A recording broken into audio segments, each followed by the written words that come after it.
here, and today I wanted to talk about 5 haunted places that you can actually visit in the United States. These are places that I'm interested in visiting, and I didn't just pick 5 hotels, I picked a variety of different places.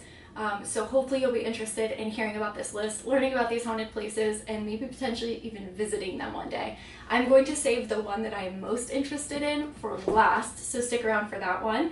But I'm really excited to talk about these places. I want to know if you guys have ever been there. So let's just jump right into it. So the first place I want to talk about is called the Devil's Tramping Ground, and it's actually a camping spot in North Carolina. So this is actually really interesting. It's essentially just a big circle in the middle of a camping area where allegedly nothing grows. No plants will grow, no animals will cross, no insects are there, and there's some folklore around it, so I wanted to give you a little bit of background information. So here's the lore. It says, this is from Wikipedia, by the way, but I also read this on a few other websites. It says, tales about the ring are well known in the local community. This includes disappearance of objects left within the ring overnight, dogs yipping and howling, not wanting to go near it, and strange events occurring to those brave enough to spend the night within the boundaries.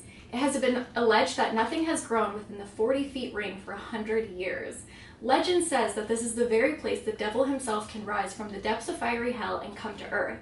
It is at this place that the devil is supposed to walk in circles on certain nights and bring evil into the world. So it's essentially like a big circle where he just walks around plotting world domination. Isn't that so interesting? Yeah, I don't know. I thought this would be kind of a cool place to go and visit and camp there. You can camp there. I think that's so cool. I know a lot of haunted places aren't accessible, but this one you can actually camp there, and it has this crazy lore around it, and I just think it's so cool. So this was one that definitely caught my eye when I was doing research on haunted places, like we all do. You know, you and me as horror fans, you get it. Also, I want to say a lot of haunted places are more West Coast or East Coast. I'm in the West Coast, I live in LA, so there's not a lot of rich history like there is on the East Coast, so a lot of them are more on that side of the country. Hopefully one day I can just take a whole haunted tour of the East Coast and mid-country. But yeah, so that's the first one, the Devil's Tramping Ground. I thought that one was really interesting. Next we have the South Manitou Island. I think I'm pronouncing that correctly. So this is an island off of Michigan, and it's actually an abandoned island for the most part. I think that there are some rangers that stay there during summer months because you can backpack through the island during summer, but other than that, it's completely abandoned. No one actually resides on the island, no one lives there. But there are a few houses, there's an abandoned lighthouse, there are some cool buildings and things like that in the town, but it's just not, it's island that's lived on. But the folklore surrounding this is pretty crazy too. So it is uninhabited, but you can access it by ferry. You're allowed to go there, you're allowed to hike there, camp there, things like that. So the legend is that a boat stopped at the island in the 1800s, and it just dropped off a ton of passengers that were infected with cholera, and they just left the islanders to deal with it, and the islanders didn't know what to do, so they essentially just made a mass grave to bury all these people, and legend has it that some of them were still alive when they were buried there. So you can actually go to the alleged spot. I don't know if they know exactly where it was, but you can go to the alleged spot where these people were buried, and they also have a graveyard there of really old graves as well, so that in itself is pretty cool. They have the lighthouse that you can go and visit, but people are said to have heard some crazy things. So there's a bunch of different accounts that you can read from people hearing things, to seeing things, to hearing people crying, and just some crazy things. So I thought that would be an interesting place to go. Again, it's that outdoor aspect where you can go camping in someplace haunted. To me, that's way scarier than just going to a haunted hotel, because there's nothing to protect you, but the ghosts are just there. I don't know, that seems really creepy to me. So that seemed like a cool place to go, a completely uninhabited island that you could spend the night in or backpack through. So now let's move on to number 3. So number 3 is actually Missouri State Penitentiary.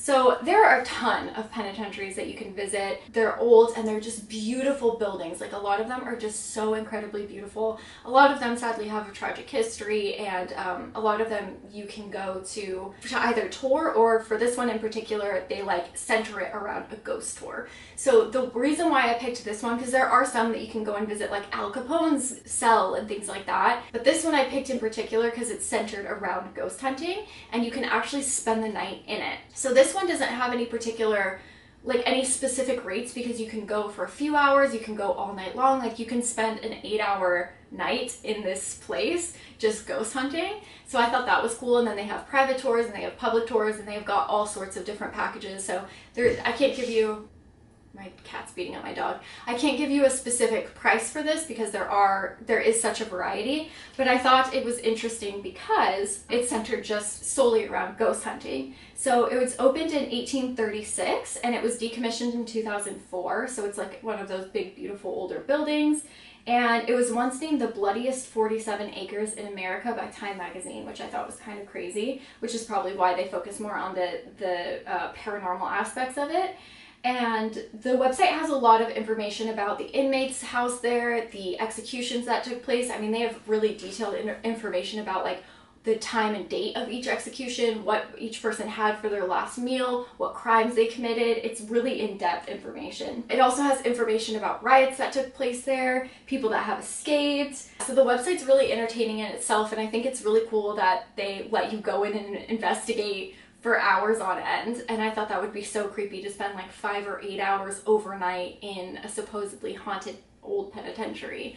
So that is number 3 on my list, and another creepy place that I thought would be really cool to visit. All right, number 2 is the Lizzie Borden house. So this is a bed and breakfast, and this is found in Massachusetts. And this one you can take a 50-minute tour for $22, which I thought was really cool. Or if you spend the night, you get the tour for free. And that tour, you can access the basement as well, which the other tour, the day tour, you cannot. So that's cool, incentive to stay there. You can learn about the history of the house, you know, the history of Lizzie Borden. Andrew and Abby Borden were actually found murdered August 4th, 1892 in the house. You can stay in the room that the bodies were found, particularly Abby's. I'm not sure where Andrew's was found, but one of the rooms says this is where her body was found. You can also stay in Lizzie's room. The house is made to look identical to the house back then, so it's very Victorian, very beautiful.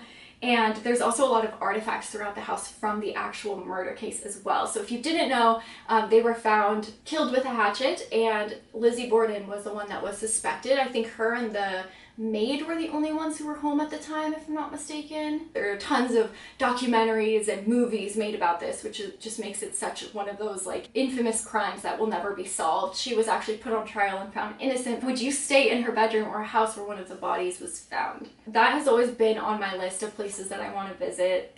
Lizzie Borden house, that is number 2. Although I want to go there, there is still one that I want to go to even more.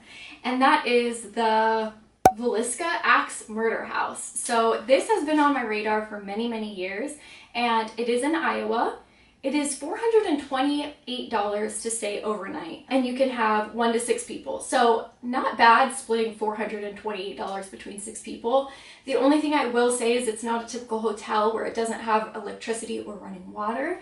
It is made to look and be like the house that it was back in the 1900s. So there is, I think, a farmhouse out back, and there is an outhouse and running water in the farmhouse. But I think my plan of action, when I do go, because I swear one day I will go and I will bring you guys with me, is to maybe rent like an RV to park in the front, so we have kind of like the comfort of a hotel, but to be able to go in and experience this place. Here is what happened. In June 10th, 1912, an entire family and 2 overnight guests were murdered there. They were bludgeoned to death. Altogether, there were 8 people, 6 children and 2 adults. So the mother and the father, their 4 children, and then 2 of their 4 children's friends were all found murdered. The website has a lot of history about the place, a lot of history about the tours. it's just a cool website in general, so definitely give it a look even if you're not planning on going and visiting. They never found who murdered these people. At the end, they thought that maybe it was a minister that was passing through. That's kind of like the only lead that they have, but the thing is like the police department, I don't know if you could blame it exactly on the police department, but the mishandling of the case was the issue. By the time that people got there to lock the place down, hundreds of neighbors and people from the town had already walked through the house, destroying evidence and looking at the bodies. So pretty twisted. Like, could you imagine something happens to your neighbor and you just go and watch? Like, that's too far for me. But it really affected the town, and it was, you know, like a quiet, small town before. So after that, it really affected the town where people were like, didn't really trust each other and locking the doors. But the murder was never solved. But here's the thing. It was at the end of a horror movie, and there's like a little documentary of this house, and they were filming inside the house, and one of the guys who gives tours actually lives next door, and he says that it's very rare that people stay the entire night. He usually watches them bolt out at 2, 3 in the morning. And during the interview, he's talking and doors are slamming and you could hear things moving, and he's like, oh yeah, that's normal.